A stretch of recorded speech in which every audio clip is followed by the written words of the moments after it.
Bom, no vídeo eu vou mostrar para vocês como realizar a configuração da rede Canopy,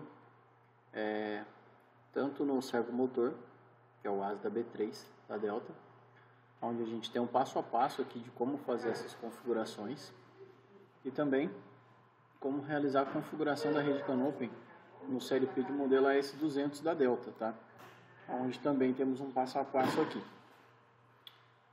Para iniciar, a gente vai abrir o ESPsoft, o qual é o software de programação do CLP.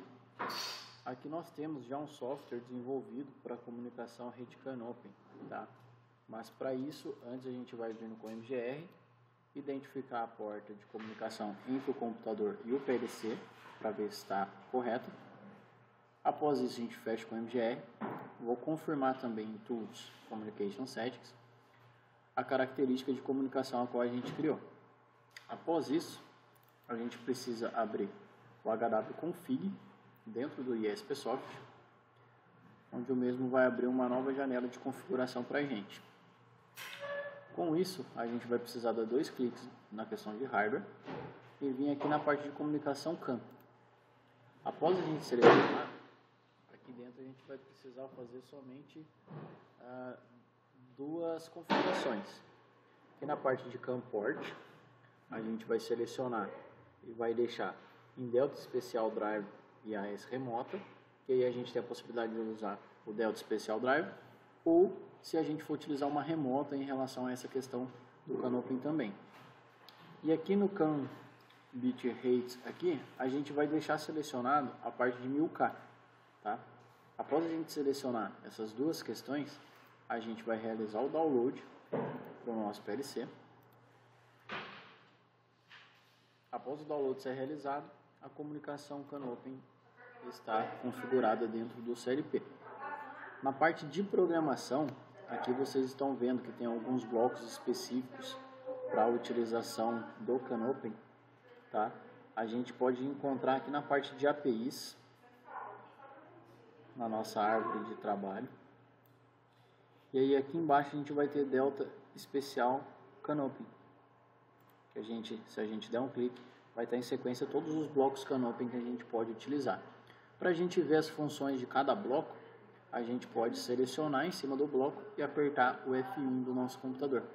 Ele vai abrir para a gente todas as configurações, exemplo e tudo mais em relação àquele bloco ali, tá?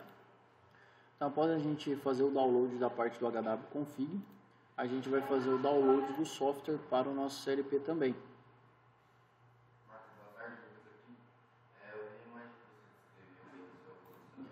Tá? Então, após a configuração dessa parte do PLC, eu vou mostrar para vocês a configuração do servomotor, onde a gente vai utilizar o ASDASoft. Bom, então aqui na parte do servo a gente vai abrir o software ASDASoft com o cabo conectado entre o computador e o servo drive. A gente vai selecionar Search para confirmar a comunicação e selecionar um ADD para criar essa nova comunicação entre o computador e o servo. Bom, o primeiro passo que a gente vai fazer dentro da configuração do nosso servo, a gente vai fazer a leitura dos parâmetros que estão dentro do nosso servo hoje. Bom, com a leitura realizada dos parâmetros, a gente vai selecionar OK.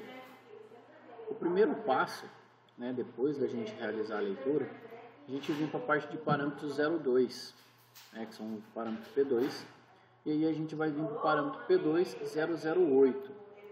Aqui nesse parâmetro 008, a gente vai definir o valor de 10.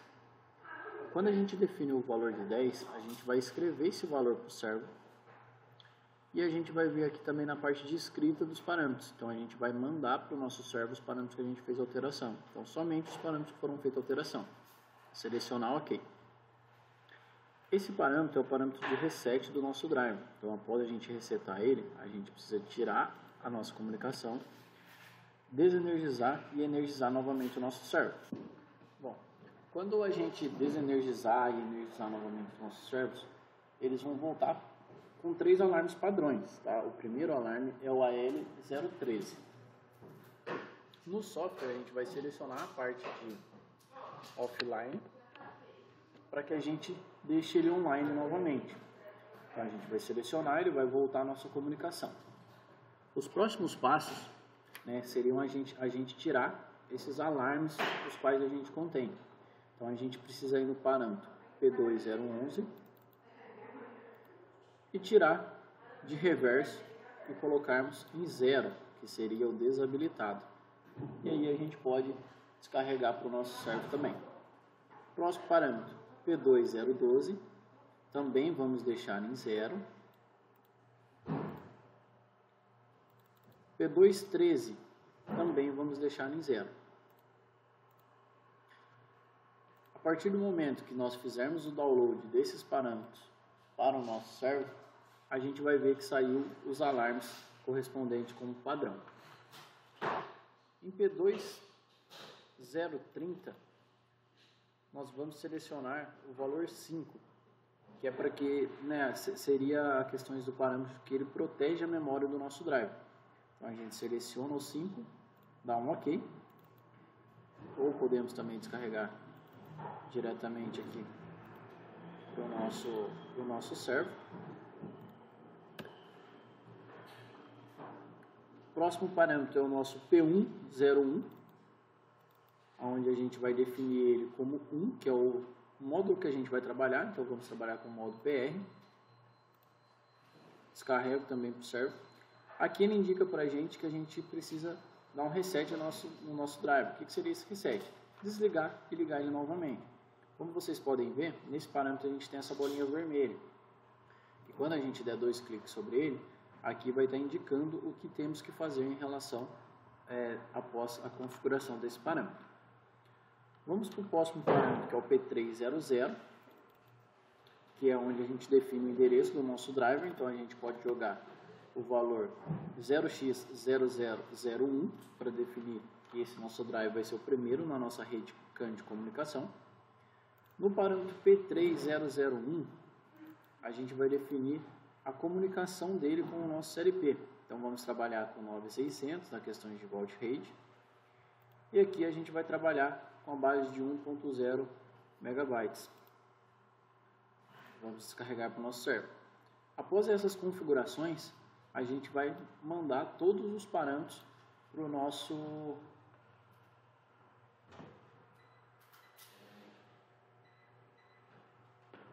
server.